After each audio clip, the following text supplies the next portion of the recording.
할렐루야. 오늘도 하나님께서 우리에게 좋은 날, 아름다운 날, 복된 날을 주신 줄로 믿습니다.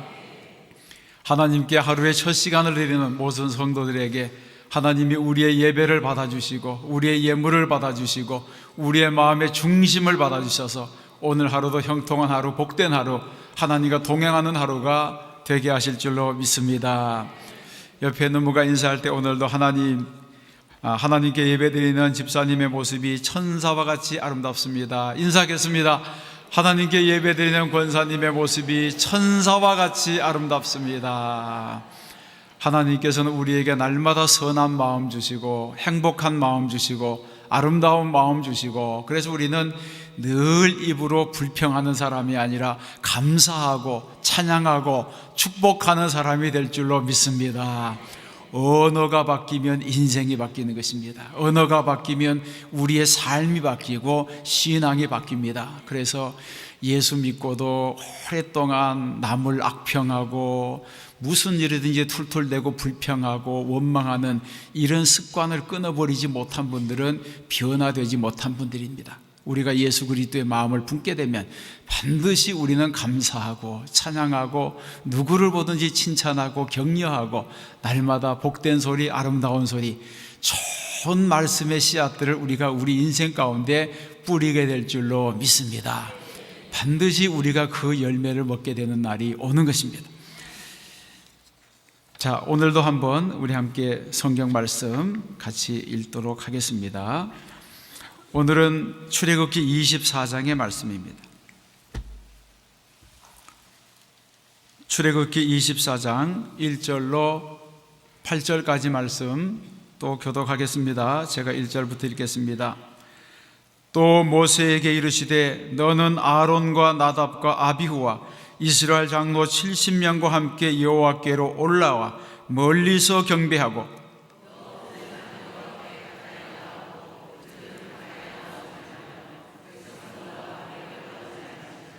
모세가 와서 여호와의 모든 말씀과 그 모든 율례를 백성들에게 전하며 그들이 한 소리로 응답하여 이르되 여호와께서 말씀하신 모든 것을 우리가 준행하리이다.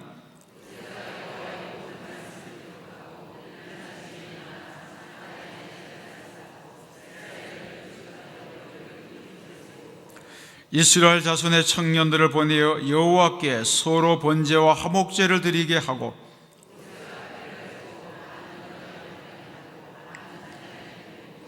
언약서를 가져다가 백성에게 낭독하여 듣게 하니 그들이 이르되 여호와의 모든 말씀을 우리가 준행하리이다.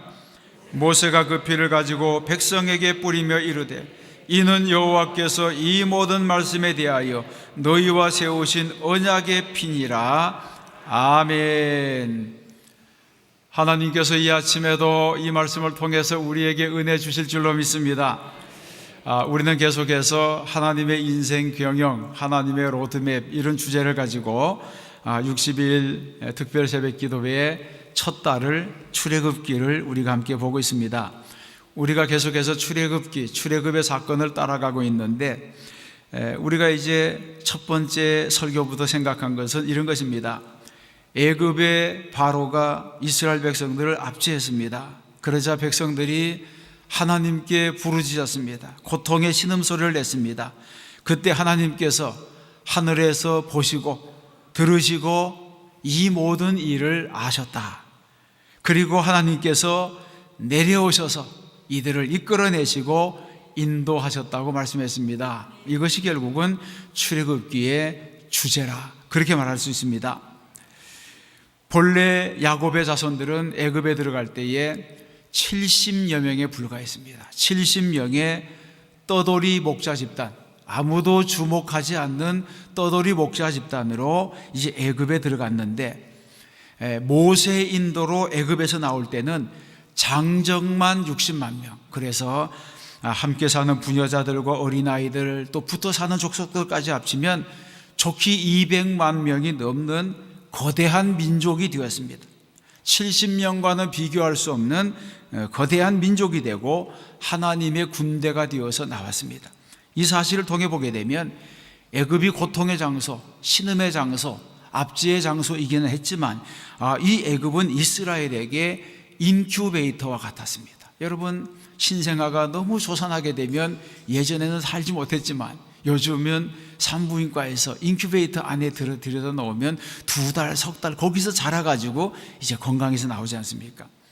이스라엘은 정말 미약하고 아무도 주목하지 않는, 요즘으로 하면 유대 광야에는 베두인과 같았는데 하나님께서 애굽에 넣으시고 거기서 길러주셔서 60만, 200만의 민족이 되게 하셨다는 것입니다. 또 하나님께서는 그들을 가나안으로 곧바로 인도하지 아니하시고 남쪽으로 돌아가게 하셨습니다. 돌아가게 하신 것이 하나님이셨습니다. 그리고 시내 산으로 이끌어서 시내 산에서 언약을 맺으십니다. 이때 하나님은 그들에게 율법을 주시고 성막을 주셨습니다. 그리고 약속하시기를 너희가 내 말에 순종하기만 하면, 너희가 내 계명을 지키기만 하면, 너희가 내 율례를 따르기만 하면 너희는 제사장의 나라가 되고 거룩한 백성이 되리라. 이것이 하나님께서 이스라엘에게 축복하신 말씀입니다. 우리가 어제까지 바로 이 말씀을 살펴본 것입니다. 오늘 우리가 읽은 본문 가운데 출애굽기 24장 8절의 말씀은 이제 하나님이 모세와 더불어 언약을 맺는 장면입니다. 8절 말씀 함께 읽어보겠습니다. 모세가 그 피를 가지고 백성에게 뿌리며 이르되 이는 여호와께서 이 모든 말씀에 대하여 너희와 세운 언약의 피니라. 아멘.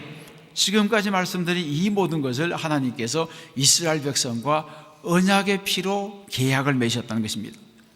그래서 하나님께서는 이스라엘에게 너희는 제사장의 나라가 되고 너희는 거룩한 백성이 될 것이라. 근데 그렇게 말씀했습니다. 제사장 나라가 되고 거룩한 백성이 된다고 하는 것은 이 세상에 수많은 민족이 있는데 그 중에서 하나님을 위하여 성별된 백성이 된다는 것입니다. 그러므로 이제 너희들은 구별된 삶을 살아야 된다. 왜 구별된 삶을 살아야 되느냐? 너희들은 하나님을 위하여 특정한 목적을 위해서 쓰임받게 되기 때문이라. 그렇기 때문에 거룩한 백성이 된다고 하는 것은 하나님께 쓰임받는 백성이 된다고 하는 것과 같은 말인 것입니다. 그런데 하나님께서 이스라엘 백성들과 언약을 맺을 때에 한 가지 요구하신 것이 있습니다. 그것이 무엇이냐면 첫째는 순종입니다. 순종. 너희가 순종하면, 이것이 하나님께서 백성들에게 그 모든 축복의 말씀을 주실 때에 전제로 하신 말씀입니다. 그리고 다른 하나는 성결해야 된다는 것입니다. 성결해야지 하나님이 주시는 것을 받을 수 있다는 것입니다. 그래서 특별히 언약을 체결할 때마다 반복되는 단어가 하나 있는데 그것이 바로 성결입니다. 출애굽기 19장 10절에서 하나님께서 모세에게 말씀하셨습니다. 너는 가서 그들을 성결하게 하며 그들에게 옷을 빨게 하라. 그렇지 말고 백성들에게 그렇게 하라는 것입니다. 그러자 14절에서 백성들이 응답했습니다. 그들이 자기 옷을 빨더라. 그러자 하나님께서 또 22절에서는 제사장들에게 말씀했습니다. 그 몸을 성결하게 하라. 나 여호와가 그들을 칠까 하노라. 백성만이 아니라 하나님의 말씀을 맡고 하나님의 제사를 맡은 제사장들도 그 몸을 성결하지 아니하면 하나님이 치실 수가 있다는 것입니다. 그러므로 하나님과 언약을 맺는 데 있어서 가장 중요한 것은 성결이라. 성결. 그래서 앞에서는 순종을 강조했지만 한 걸음 더 나아가서는 성결을 강조하고 있는 것을 우리가 볼 수가 있습니다. 여러분, 이것은 쓰임받는 그릇의 이치와도 같은 것입니다.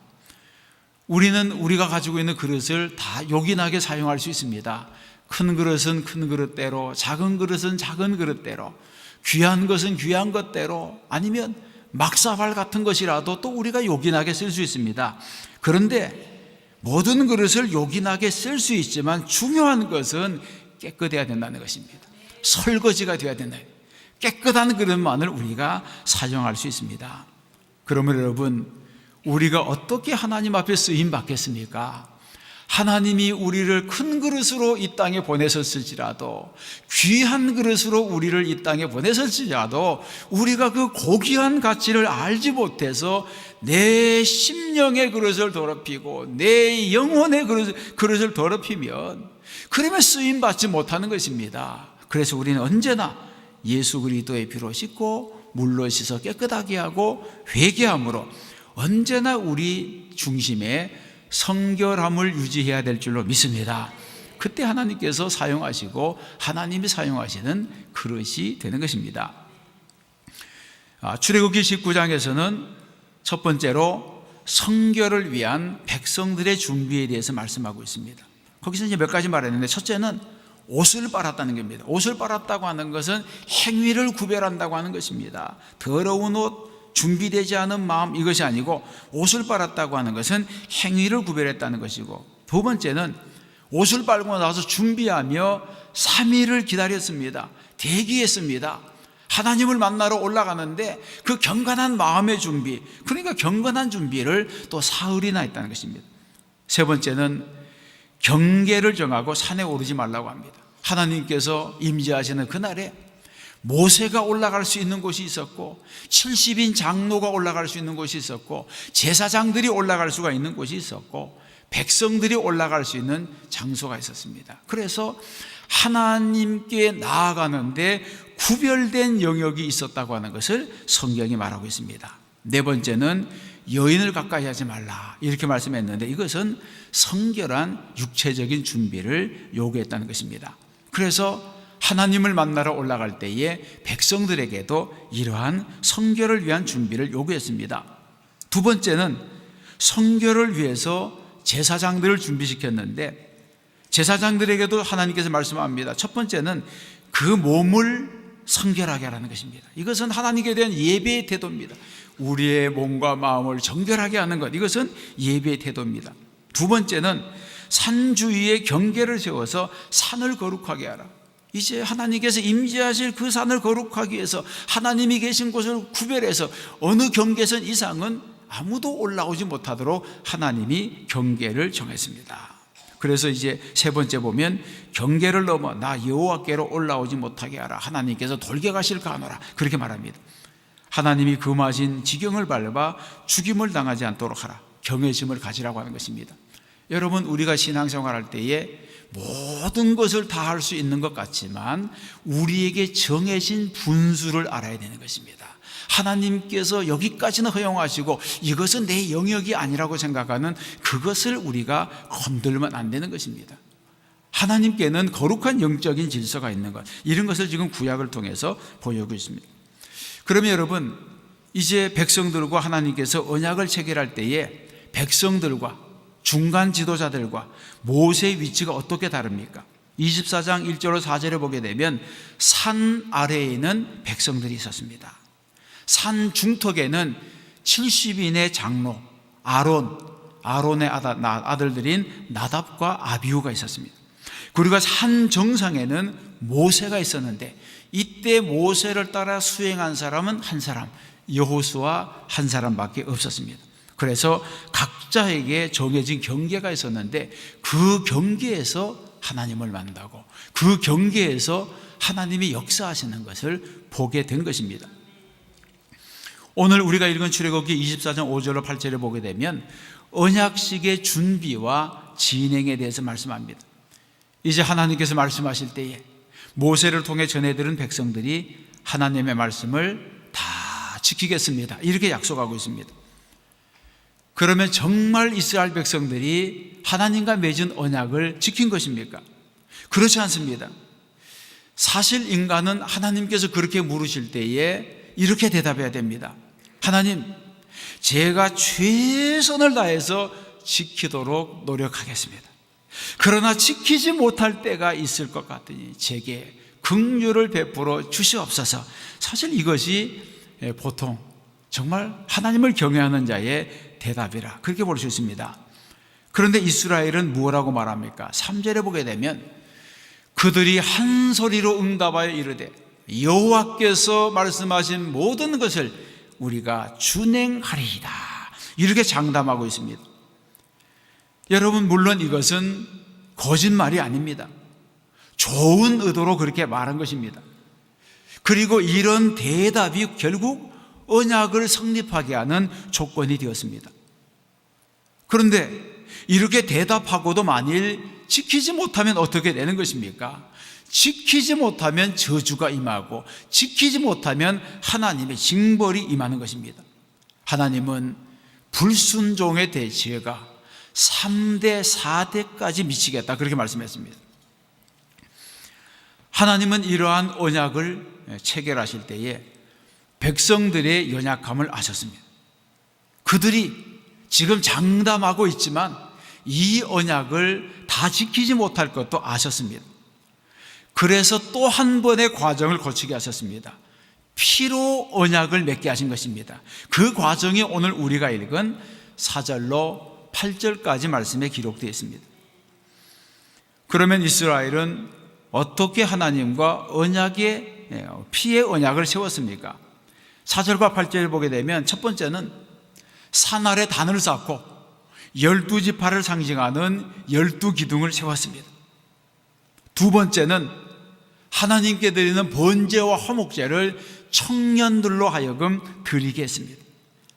세 번째는 모세가 이제 양푼의 피를 받아서 반은 제단 위에 뿌리고 언약서를 낭독했습니다. 백성들은 이 언약서를 낭독할 때에 여호와의 모든 말씀을 우리가 준행하리이다, 이렇게 응답했습니다. 네 번째, 이 모세가 이제 남은 피를 백성들에게 뿌렸습니다. 절반은 단에 뿌리고 절반은 백성들에게 언약서를 낭독한 후에 백성에게 뿌림으로 이 언약이 체결되었습니다. 그리고 8절에서 모세가 말했습니다. 이는 여호와께서 이 모든 말씀에 대하여 너희와 세우신 언약의 피니라. 아멘.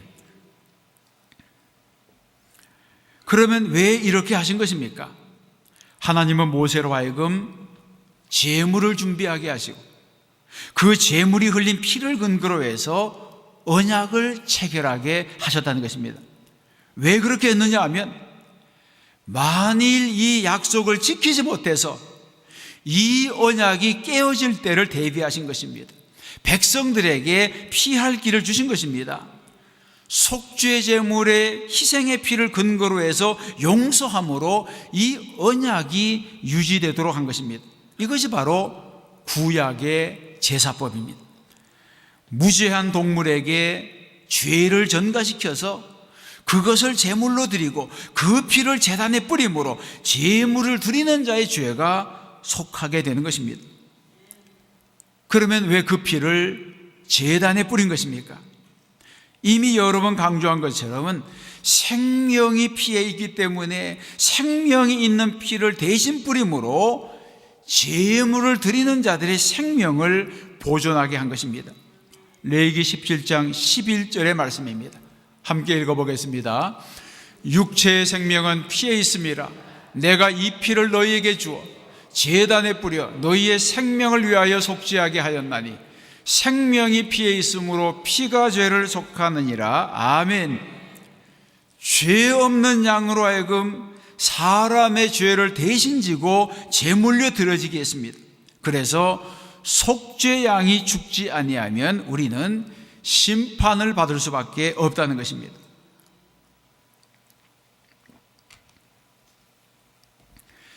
그런데 이 언약은 성경에서 옛 언약이라고 말씀합니다.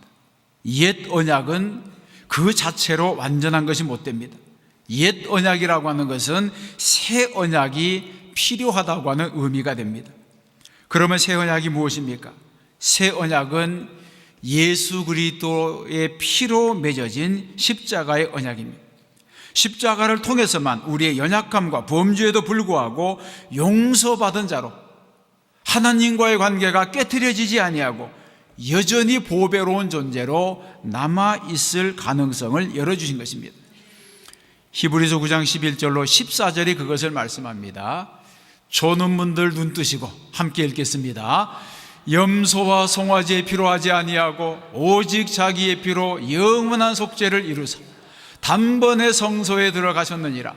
염소와 황소의 피와 및 암송아지의 죄를 부정한 자에게 뿌려 그 육체를 정결하게 하여 거룩하게 하거든 하물며 영원하신 성령으로 말미암아 흠없는 자기를 하나님께 드린 그리스도의 피가 어찌 너희 양심을 죽은 행실에서 깨끗하게 하고 살아계신 하나님을 섬기게 하지 못하겠느냐. 아멘. 여기서 말씀하시는 12절의 자기의 피는 예수 그리스도의 피를 말하고, 또 18절에 보게 되면 이러므로 첫 언약도 피 없이 세운 것이 아니라 하는 이 말씀은 유월절날 어린 양이 죽어야 했던 그 이유를 말하는 것입니다. 예수께서 십자가에 달리셔야 했던 이유는 불완전한 염소, 불완전한 송아지의 피로 하지 아니하고 자기의 피를 직접 뿌리기 위해서인 것입니다.